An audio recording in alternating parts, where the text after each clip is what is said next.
warna daun itu sebenarnya adalah bahasa tanaman. Daun cabai itu bukan sekedar bagian tanaman. Dia adalah alat diagnosa biologis paling awal yang dimiliki petani. Banyak kasus tanaman kerdil, bunga rontok, buah kecil, produksi turun, bahkan gagal panen. Sebagian besar berawal dari satu hal sederhana, perubahan warna daun yang diabaikan. Padahal, warna daun itu bukan masalah estetika. Dia adalah sinyal, peringatan dini, alarm biologis dari sistem tanaman. Semakin cepat warna daun dipahami, semakin cepat tindakan bisa dilakukan. Sebelum masalah menyebar ke akar, batang, bunga, buah, dan sistem tanah. Di video ini kita akan bahas lengkap, jadi jangan skip video ini ya.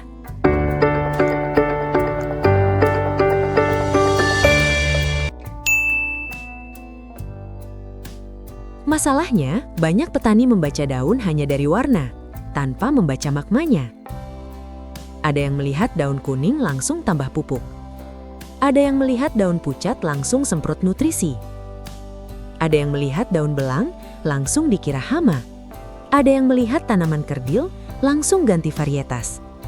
Padahal warna daun itu bukan penyebab, dia hanya gejala. Penyebab aslinya sering ada di akar, tanah, struktur tanah, mikroba, pH, aerasi, air, dan sistem biologis tanah. Kalau gejala ditangani tanpa memahami penyebab, yang terjadi bukan perbaikan, tapi penumpukan masalah. Membaca warna daun harus pakai pola, bukan perasaan.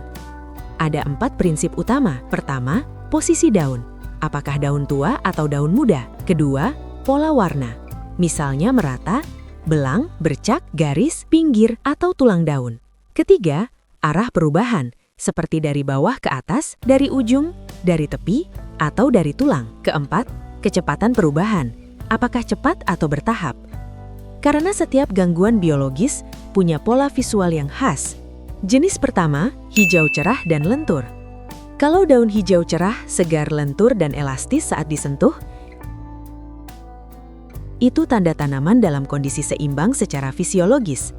Artinya, akar aktif menyerap, tanah memiliki oksigen, mikroba tanah hidup, air tersedia seimbang, nutrisi tersedia dan terserap. Ini kondisi ideal sistem tanaman. Kedua, hijau tua dan kaku. Daun hijau tua, pekat, tebal, kaku, dan terlihat keras.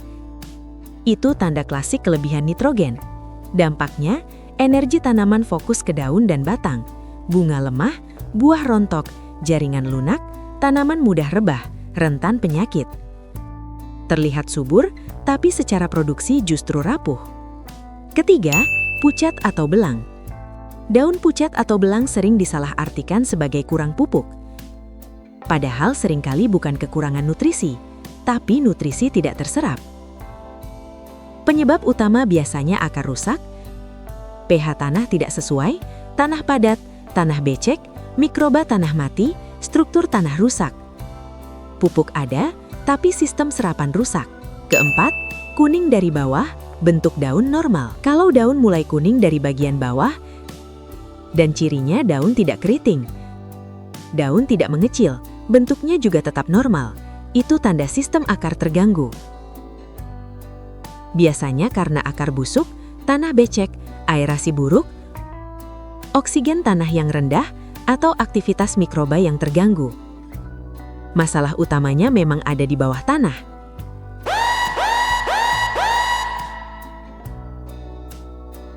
Tapi ini garis batas yang harus dipahami petani.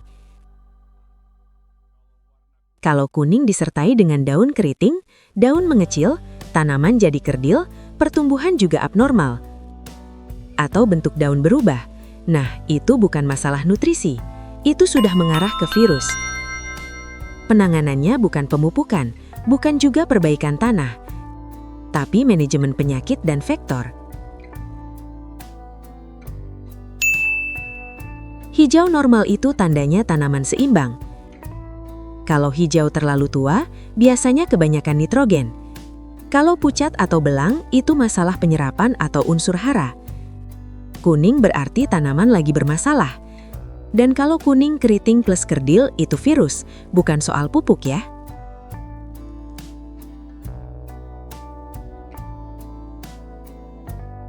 Tanaman itu nggak pernah bohong.